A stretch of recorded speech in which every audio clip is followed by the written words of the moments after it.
Hola, soy Olga Lucía Rojas Torres, psicóloga jurídica, especialista en el campo forense. Actualmente ejerzo como perito privado y docente universitario. En este espacio voy a hablar sobre las consideraciones que como peritos debemos tener a la hora de realizar una evaluación psicológica forense en casos de inimputabilidad. Por eso vamos a hablar de temas como el concepto, el rol del psicólogo, las recomendaciones para la evaluación psicológica forense y la relación entre síndromes clínicos y la responsabilidad. Frente al concepto se resalta la etimología de la palabra imputabilidad, la cual referencia a la capacidad para atribuir una conducta. Además tiene una connotación negativa, ya que relaciona la responsabilidad de un acto reprochado. La Real Academia de la Lengua Española establece que imputabilidad es que se puede imputar, es decir, atribuir a alguien la responsabilidad de un hecho reprobable.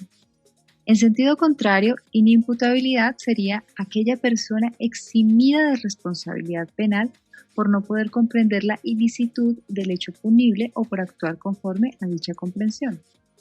Hay que tener en cuenta que aunque el concepto imputabilidad es jurídico del campo penal, es de base psicológica, ya que se define por el grado de la normalidad psíquica de una persona, entendiendo normalidad como el ajuste a unas normas estadísticas de actuación, de un sentir, de un pensar, cuando esta persona resulta posible objeto de una sanción penal en el caso de ser autor de un hecho delictivo o de una falta. Otro término usual para referirse a este concepto es responsabilidad o capacidad penal. Celedón en el 2011 también refiere que frente al término imputabilidad, su base es psicológica, porque dicho concepto comprende el conjunto de facultades psíquicas mínimas que debe tener un sujeto autor de un delito con objeto de ser declarado culpable. Algunas consideraciones que se deben tener en cuenta es que el derecho penal anglosajón y la psicología forense han tenido una gran influencia por las reglas enunciadas en Inglaterra en 1943, que postulan primero que en el momento de ejecutar el acto, el acusado actúa bajo el influjo de un trastorno, de un problema de su capacidad mental, de una enfermedad que le impide conocer la naturaleza y la calidad del acto y de sus consecuencias. Y por otro lado, que la idea delirante debe ser tal que si es verdadera, sería una defensa muy adecuada. Si la idea delirante no justifica el crimen, pues tales personas son presumiblemente responsables y se considerarán culpables. Lo más seguro es que sean condenadas. Otras reglas que han influenciado el concepto es la ley Magnaren en Inglaterra en 1843, establecida para delincuentes psicópatas. Esta comprende un conjunto de reglas establecidas para determinar la responsabilidad criminal basada en la capacidad mental de los delincuentes, de aquellos que estaban mentalmente trastornados. También está la ley del policía de al lado, en Inglaterra, 1922, y establece que una persona no sería responsable de un acto si lo comete bajo un impulso incapaz de resistir, debido a una enfermedad mental. Y tenemos también la norma Durham, en Estados Unidos en 1954, que establece que un acusado no es responsable penalmente si su acto ilegal fue producto de enfermedad o de una alteración mental. Aunque se puede decir que hoy por hoy pues estas normas son consideradas como obsoletas, es innegable su influencia en la norma jurídica. Ahora hablemos de las facultades básicas para la imputabilidad. Para determinar imputabilidad se requiere exhibir un estado de madurez mínimo fisiológico o psíquico con la existencia de plena conciencia de los actos que se realizan, de la capacidad volitiva y capacidad de libertad de acción o cognición. Al hablar de madurez mínima, tanto fisiológica como psíquica, esto quiere decir que se excluye de este factor a los menores de edad o a las personas con grave discapacidad cognitiva. Entonces estos términos, plena conciencia, capacidad volitiva y capacidad de libertad, son comentados por varios autores que profundizan en el tema de comprender los diversos elementos que constituyen la imputabilidad. Ahora bien, en caso contrario, la inimputabilidad ocurre a raíz de causas como estados biológicos, que pueden ser la edad, en el caso de los menores o de adultos mayores, también de las perturbaciones mentales o los problemas de tipo cultural. Se considera inimputable al individuo que al ejecutar la conducta típica delictiva no tenía las condiciones de conocer y comprender la ilicitud o de orientar su comportamiento de conformidad con esa comprensión. La motivación de la acción reprochable del inimputable se genera desde el trastorno psicopatológico, desde la inmadurez psicológica o desde la diversidad cultural. En cuanto a las circunstancias modificativas de la responsabilidad penal, Echeverría y Amor expresan que esta se relaciona con la facultad de dirigir la conducta conforme al entendimiento de la ilicitud de un determinado comportamiento y adecuar la conducta a la norma. Entonces se relaciona con la voluntad o la capacidad volitiva. Podemos definirla desde el derecho como la capacidad de dirigir voluntariamente la conducta, por lo que ésta aparece vinculada a lo que se conoce como el libre albedrío, a la libre determinación. Se presupone que las personas actuamos con libertad de decisión y que cuando llevamos a cabo una acción actuamos con la intención de realizarla, porque queremos hacerla, porque de ahí se basa la teoría del delito.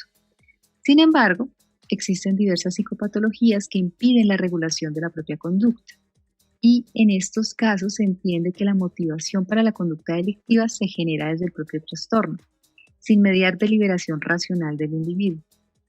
Si la circunstancia en la que, por ejemplo, se ha cometido un delito, el sujeto no tuviera la posibilidad de controlar su propio comportamiento y no se le pudiera exigir otro comportamiento distinto al realizado, podemos estar hablando de una inimputabilidad. Entonces tenemos que inteligencia y voluntad son a grandes rasgos las bases psicológicas de la imputabilidad. Y con base a esto, la ausencia de imputabilidad, o sea, de responsabilidad penal, se produce cuando el sujeto posee déficit de esa índole que le impiden valorar y comprender el significado antijurídico del delito, o que aún comprendiéndolo sea incapaz de controlarse. Y es por esto que los psicólogos peritos se nos pide que determinemos mediante una evaluación psicológica forense el estado mental de un imputado para establecer si se afectan las capacidades cognitivas o volitivas al momento de cometer la conducta delictiva. Entonces tenemos que para pasar de la imputabilidad a la inimputabilidad, se debe demostrar que el sujeto al momento de la conducta delictiva padece un trastorno mental de entidad suficiente como para suprimir o por lo menos disminuir la capacidad de comprensión o la de adecuar dicha comprensión a las exigencias legales. Se podría decir que se aplica un modelo mixto en el que prevalece la norma Durkheim al referir los trastornos de origen psicótico. Y por otro lado, en los casos que relaciona la psicopatía, se impone la ley Magnarem, aplicando el principio de que el psicópata puede elegir no cometer la conducta. Ante esto, el rol del psicólogo debe tener en cuenta que los jueces no estiman conveniente que el perito se pronuncie frente a la palabra imputabilidad, puesto que el término refiere a un concepto esencialmente jurídico, por lo cual el psicólogo, en su función como perito, se debe pronunciar en cuanto a si el imputado sabe lo que hace, puede elegir o no entre hacerlo o no hacerlo. Es decir, básicamente frente a su estado mental y si éste repercute en la conducta que se le imputa. Ahora vamos a hablar de algunas recomendaciones específicas para la evaluación psicológica forense. La evaluación psicológica resulta un reto para el perito que aborda este tipo de casos, ya que se debe traducir a una metodología de evaluación psicológica viable para la solicitud del abogado, independientemente de la rama del derecho en la que se encuentre el caso. Al mismo tiempo, esta metodología de evaluación debe derivarse de un motivo de evaluación, de unos objetivos muy claros, de la formulación de las hipótesis forenses que sean relevantes para el caso. Este proceso, que en el caso de inimputabilidad se da en el foro penal, influirá de manera importante en la decisión del juez, ya que el insumo que como peritos entregamos serán valorados como prueba pericial. En el tema de inimputabilidad es donde más se puede encontrar la relación entre lo que los profesionales del derecho llaman estados mentales y conducta delictiva, precisamente porque el razonamiento jurídico considera que hay circunstancias de tipo psicológico en el procesado que le impiden responder penalmente por sus acciones, y de esta forma pueden presentarse casos de comisión de delitos que involucran conductas violentas, en donde los abogados tienden a acudir a esta figura como teoría del caso. Para la formulación de la metodología de evaluación forense, Desde el conocimiento psicológico en este tipo de casos se debe tener en cuenta términos como comprensión, determinación, inmadurez psicológica, trastorno mental, asumiendo que son categorías jurídicas del legislador y que son términos desde el derecho, pero que en realidad dan cuenta de procesos psicológicos. Entonces el perito debe escoger cuáles de estos constructos tomados desde el conocimiento de su disciplina, desde la psicología, podrían abordarse mediante instrumentos propios de la psicología como las pruebas psicotécnicas, los tests, las entrevistas, así como también el análisis de la documentación aportada. Todo esto para dar respuesta a la solicitud que nos hace el abogado. Algo determinante a la hora de realizar pericias para este tipo de casos es la relevancia del estudio de la simulación. Resulta que cosas como el engaño, la mentira, la simulación, la disimulación, la deformación, la tergiversación, son comportamientos inherentes al ser humano. Todos en algún momento tenemos esas tendencias. Son estrategias que utilizamos generalmente para obtener algún tipo de beneficio, algún tipo de objetivo que nos hayamos planteado.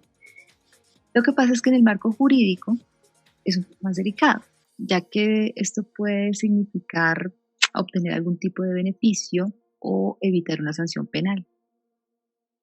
Por esto es que en la evaluación psicológica, en el contexto legal, el profesional debe tener presente que no está exento de que se le trate de engañar, de las distorsiones producidas por los sujetos que evaluamos, y que posiblemente estas pueden estar influenciadas por unos objetivos específicos.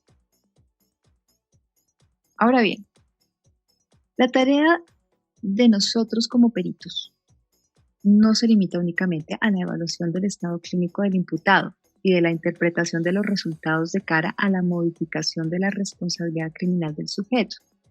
En ese contexto, el profesional también tiene que contemplar con mucha rigurosidad la hipótesis de la simulación, dado que la exención o la atenuación de la responsabilidad implica beneficios penales, y estos beneficios pueden llevar a que el acusado intente modificar el estado psíquico.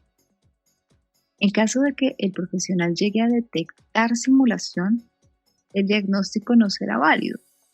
Si por el contrario no se advierte simulación, se asume que el diagnóstico clínico alcanzado es válido y es fiable, por lo tanto es correcto. La evaluación clínica tradicional no es efectiva en la detección de la simulación, básicamente porque no está diseñada para eso.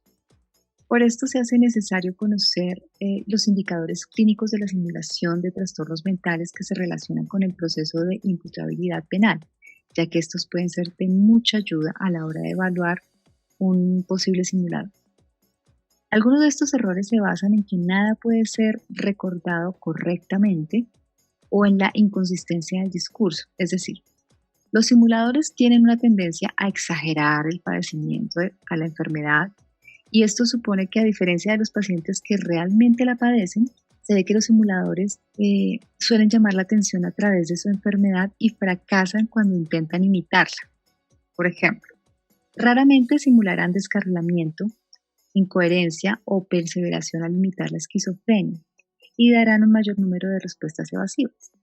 Por otro lado, no suelen mostrar síntomas negativos o signos sutiles de esquizofrenia residual, como efecto de embotamiento o discursos incoherentes, sino que tienden a manifestar síntomas positivos más fácilmente asociables con lo extraño, por ejemplo, las alucinaciones, los delirios, este tipo de cosas.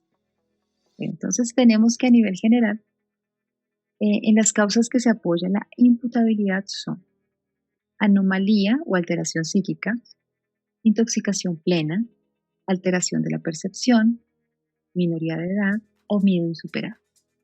Ahora vamos a hablar de cada una de ellas. Iniciamos con anomalía o alteración psíquica. En diferentes países la legislación considera al enfermo mental como inimputable, ya que estos individuos se registran con algunas alteraciones o enfermedades que pueden eximirles de responsabilidad, como la psicosis, la neurosis, las psicopatías, como el trastorno mental transitorio, el cual solo se considera como eximiente cuando se relaciona con una enfermedad mental. Intoxicación plena. Se considera como eximiente tanto la intoxicación plena como el síndrome de abstinencia, consecuencia de necesidad de alguna sustancia, y esta situación puede llegar a alterar la capacidad de un individuo. Algunos autores estiman que para el síndrome de abstinencia se deben valorar cosas como la intensidad del síndrome, el tipo de la droga que consume, la duración de la adicción, la presencia conjunta de otro tipo de sustancia y el tipo de conducta que persigue el sujeto para determinarlo como causa de inimputabilidad. La mayoría de los adictos son responsables penalmente de las conductas delictivas relacionadas con la adicción, pero en determinadas ocasiones la adicción puede minar la libertad de las personas, llegando a controlar la conducta. Para que se contemple la intoxicación plena como eximiente de la responsabilidad penal, esta deberá ser fortuita o voluntaria, es decir, que no exista premeditación ni que se busque cometer el acto delictivo impulsándose con el consumo de esta sustancia. Y de esta manera será eximiente completa o incompleta respectivamente. Podemos decir que las intoxicaciones plenas no se hallan ponderadas al delito, sino que se hallan presentes al momento de la comisión del hecho delictivo. Para gran parte de la doctrina, el toxicómano es considerado más como un enfermo mental y en consecuencia es una persona que necesita ayuda, que necesita algún tipo de tratamiento. En estos supuestos, la prueba pericial debe proporcionar la información necesaria para diferenciar entre uso, abuso y dependencia. Además, el diagnóstico deberá referirse, si es posible, a dos momentos diferentes. A la circunstancia de interés legal. Es importante conocer el estado en el momento de la acción, pero también es importante conocer el estado mental actual para valorar cosas como, por ejemplo, la repercusión en las circunstancias modificadoras de la responsabilidad penal, la capacidad para asistir a juicio o la repercusión en el cumplimiento de la pena o de las medidas de seguridad dadas por la sanción que se realice. Alteración de la percepción. Aquí conviene tener en cuenta dos componentes. Uno, el biológico temporal, en el que la alteración tiene que darse desde el nacimiento o la infancia. Y dos, el normativo valorativo, que hace referencia a la conciencia de la realidad.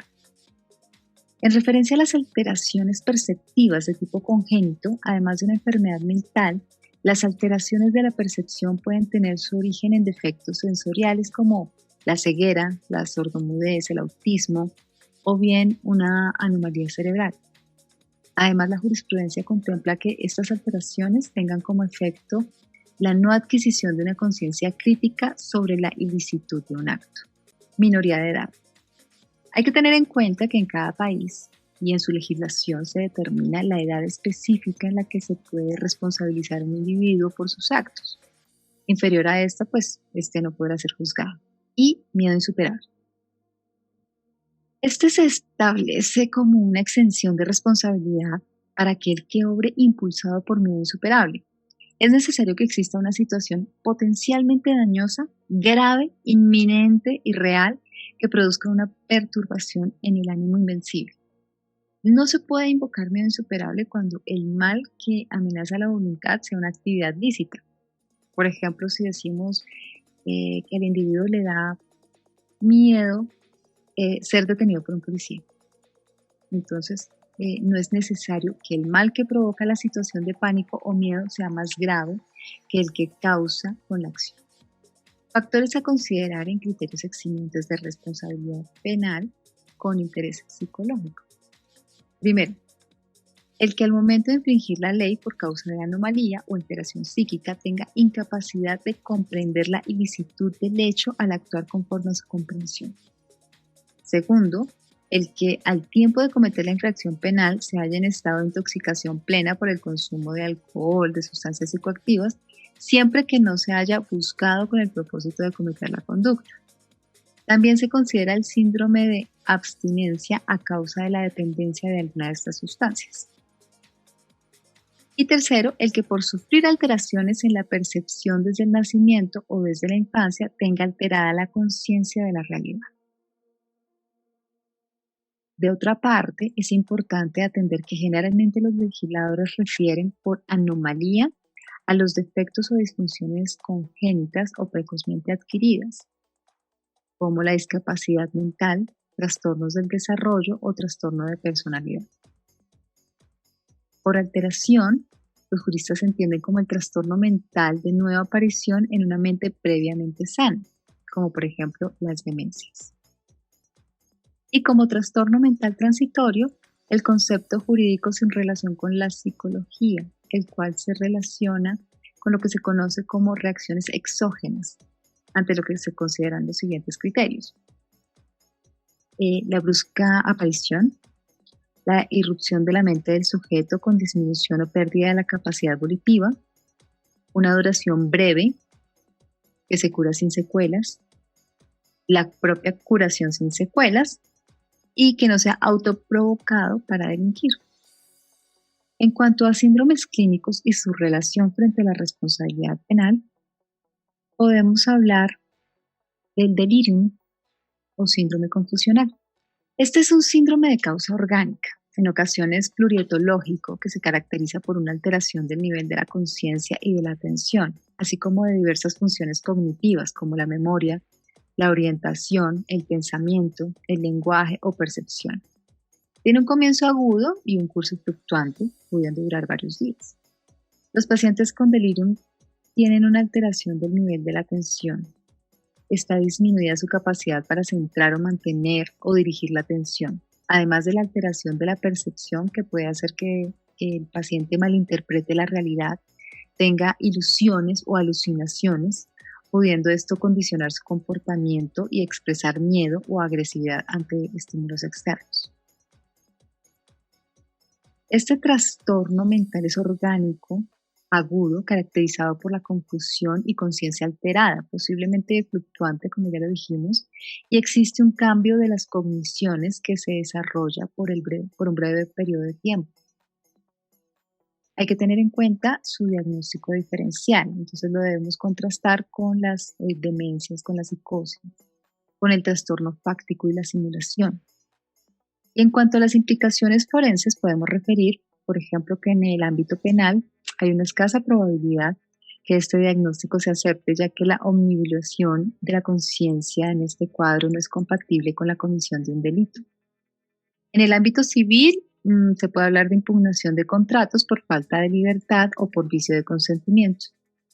Y en el ámbito laboral, la intensidad de la disminución de la atención y conciencia suele conllevar a la incapacidad. No obstante, por la transitoriedad de la enfermedad, pues esta suele ser temporal. Otro síndrome clínico son las demencias. La demencia es un síndrome generalmente de naturaleza crónica o progresiva, caracterizada por el deterioro de la función cognitiva, es decir, la capacidad para procesar el pensamiento. Más allá de lo que se podría considerar una consecuencia del envejecimiento normal, la demencia afecta la memoria, el pensamiento, la orientación, la comprensión, el cálculo, la capacidad de aprendizaje, el lenguaje, el juicio, entre otras. La conciencia no se ve afectada. El deterioro de la función cognitiva suele ir acompañado y en ocasiones precedido por el deterioro del control emocional, el comportamiento social o la motivación. La demencia es causada por diversas enfermedades y lesiones que afectan al cerebro de forma primaria o secundaria, como puede ser la enfermedad de Alzheimer o los accidentes cerebrovasculares. Frente a este trastorno y entre los diagnósticos diferenciales que debemos tener en cuenta, debemos revisar los trastornos amnésicos, el retraso mental o la discapacidad cognitiva mejor, la esquizofrenia, el trastorno de depresión mayor, el trastorno fáctico y la simulación, el deterioro cognitivo relacionado con la edad. Y en cuanto a las implicaciones forenses, podemos hablar de que las demencias son consideradas dentro del concepto de la alteración psíquica y cuando se encuentran en los primeros estados se aprecian como enajenación, por lo cual pueden actuar como atenuantes. En el ámbito penal no suelen ser autores de conductas delictivas, excepto por la desinhibición conductual. En tal caso, la conducta se podría considerar como eximiente o atenuante. En el ámbito civil, por lo general, se considera causa clara de incapacidad y nulidad de contratos realizado por falta de consentimiento. En el ámbito laboral, puede justificar una situación de invalidez. Ahora, contemplamos pues, los trastornos amnésicos. Los síntomas amnésicos pueden aparecer en multitud de trastornos, pero la diferencia con los trastornos amnésicos es que la amnesia es el síntoma principal y que tiene demostrada su etiología orgánica. El trastorno amnésico se caracteriza por el deterioro de la memoria en ausencia de otros deterioros cognitivos significativos. Los trastornos amnésicos se enumeran de acuerdo con su etiología. Presumiblemente, podemos hablar del trastorno amnésico debido a una enfermedad médica, trastorno amnésico persistente inducido por sustancias o trastorno amnésico no especificado. Los sujetos con trastornos amnésicos tienen deteriorada la capacidad para aprender información nueva y no son capaces de recordar acontecimientos pasados o información aprendida previamente. La alteración de la memoria puede ser lo suficientemente grave como para provocar un acusado deterioro de la actividad laboral o social y puede representar una merma importante del nivel previo de actividad. La alteración de la memoria no aparece exclusivamente en el transcurso de un delirium o de una demencia. En el trastorno amnésico, la capacidad para repetir inmediatamente una secuencia de información, por ejemplo, números, no está alterada. Cuando lo está, hay que sospechar de la presencia de una alteración de la atención, que puede ser indicativa de delirio. El trastorno amnésico se diagnostica si hay otros déficits cognitivos caracterizados de la demencia, por ejemplo, la afasia, agnosia, la alteración de la capacidad de ejecución. En este tipo de trastorno tenemos que revisar como diagnóstico diferencial el delirium, los trastornos disociativos, la simulación y el trastorno fáctico. En cuanto a las implicaciones forenses, podemos hablar en el ámbito penal que a pesar de que el hecho de presentar una amnesia no tiene en general una repercusión legal, por cuanto se supone que ocurre posterior al hecho delictivo, en ocasiones puede tratarse de una amnesia con síntoma de algún tipo de enfermedad mental. Los trastornos mentales que acompañan estas sintomatologías suelen ser delirium, demencias, trastornos disociativos, intoxicación o abstinencia de algún tipo de sustancia. Trastornos psicóticos. Los trastornos psicóticos son desórdenes psicológicos severos que producen ideas o percepciones falsas. Por este motivo, quienes los padecen pierden el contacto con la realidad y se les hace muy difícil distinguir entre la verdad y la imaginación. Sus principales síntomas son las alucinaciones y los delirios, así como desarrollar un comportamiento errático y desorganizado. Habitualmente, en otros trastornos psicológicos el paciente puede ver sus percepciones alteradas, pero no pierde el contacto con la realidad, por lo que es consciente de estar enfermo y de estar experimentando un pensamiento irreal. Sin embargo, en los trastornos psicóticos esto no es así. Las personas afectadas creen que sus delirios son reales, tienen todo el sentido y no son conscientes de que son falsos. Por lo general, las capacidades sociales y personales de quienes padecen este tipo de trastornos suelen ser gravemente afectadas. Y esto se debe a que los síntomas son tan severos que conllevan así como a una cierta incomprensión social. Esto viene propiciado porque los comportamientos y las palabras del paciente son tan ilógicas que suele ser percibido como una persona peligrosa. También es frecuente que los pacientes afectados no reconozcan que están enfermos, lo que dificulta su tratamiento. Este tipo de trastorno cuenta con dos tipos definitorios que lo diferencian de otros, que es en primer lugar el juicio de la realidad alterada y en segundo lugar el estado de conciencia alterado, por lo cual se puede hablar de esquizofrenia, trastorno esquizofreniforme, trastorno esquizoafectivo, trastorno delirante, trastorno psicótico breve, trastorno psicótico compartido, trastorno psicótico debido a enfermedad médica, también el trastorno psicótico inducido por sustancias y el trastorno psicótico no especificado. Para realizar el diagnóstico de este tipo de trastorno es útil tener en cuenta los factores histórico-biográficos, pues esto resulta esencial a la hora de realizar la evaluación. Finalmente, y recopilando los pasos que debemos realizar para presentar nuestro informe pericial, debemos tener en cuenta ser muy rigurosos a la hora de recabar la información. Tener en cuenta la rigurosidad que debemos tener a la hora de recolectar los datos, toda esta información preliminar, de tener muy claro el motivo del peritaje, de que la solicitud por parte del abogado sea supremamente clara, la que nos permita hacer unos objetivos muy acertados, muy adecuados, enfocándonos específicamente a responder a esta solicitud. No podemos olvidar que en las hipótesis forenses debemos contemplar la posibilidad de una simulación. Recordemos todas las implicaciones que tiene el ámbito jurídico frente a los eximientes que se quieran buscar. Entonces la detección de la simulación y del engaño resulta ser supremamente importante. Tenemos que tener en cuenta los elementos que recibimos para estudiar, para contrastar toda la información, para establecer qué diligencias se van a realizar, la metodología que vamos a establecer, es decir, los instrumentos que vamos a utilizar que sean coherentes precisamente para estipular un diagnóstico adecuado, para revisar la detección de la simulación y poder establecer ya una descripción correcta de las esferas del funcionamiento del evaluado, poder contrastar los diferentes resultados que nos den los instrumentos que hemos utilizado para establecer un diagnóstico adecuado, correcto.